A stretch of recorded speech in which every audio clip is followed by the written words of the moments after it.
So what was this field before you did this again? It was a the year. Well, last year we were in peas and oats that we took for hay.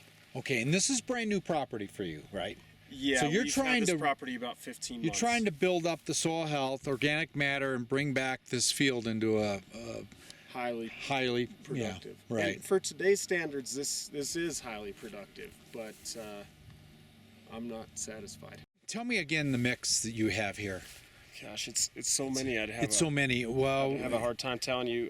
This spring we came in with forage barley, forage triticale, forage oats, common vetch, one or two other types of vetch. Maybe hairy vetch came in the spring, or maybe it came in this June. I don't remember.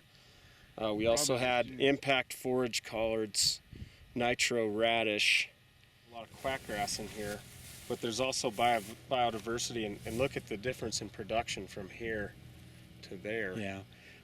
This could have seen some urine, could have seen I believe it did. I believe so you see these did pockets. You have Winford in here? Yes, we do have Winford. Winford. I'd forgotten to mention that. There's another urine spot probably too right there. Right. So that is such a great aspect, an important one to bring up. And then we tried to drill into that, but even with the markers on the drill, I couldn't see where I was going. So we mowed it. And then we drilled, we put water across it. We began to get some emergence. And then the spring planted crop was getting such a big jump on the summer planted crop that we grazed it again. So we've grazed this twice and mowed it once in an attempt to allow this summer crop to come in. To achieve the goal of no-till organic, a lot of other goals are going to have to go out the window. I think, for instance, you may have to get very, very creative about what kind of a crop you want to grow. For us right here, we may have to look at a crop that either can outcompete quackgrass if possible, or at least do very, very well with it. So, that's one nice thing about coming, we probably have 18 to 20 different species that we have planted here.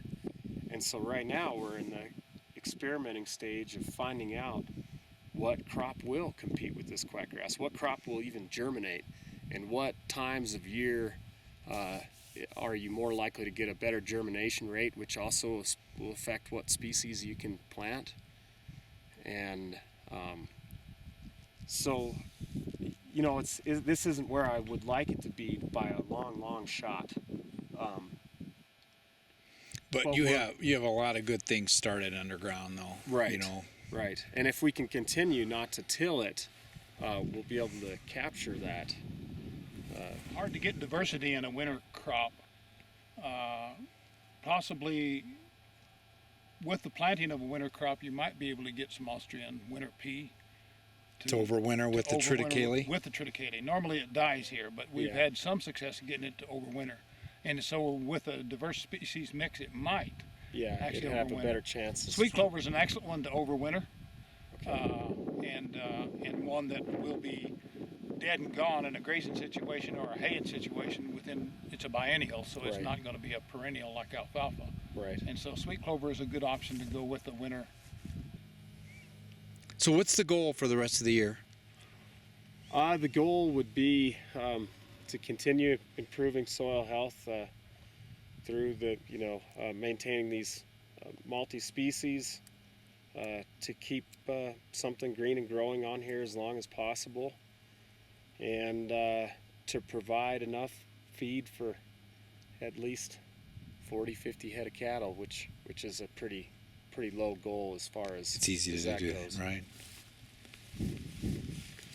So what would you tell anyone who's trying to rehab some land? Was this a good step to put you started with the oats and peas, and then you seeded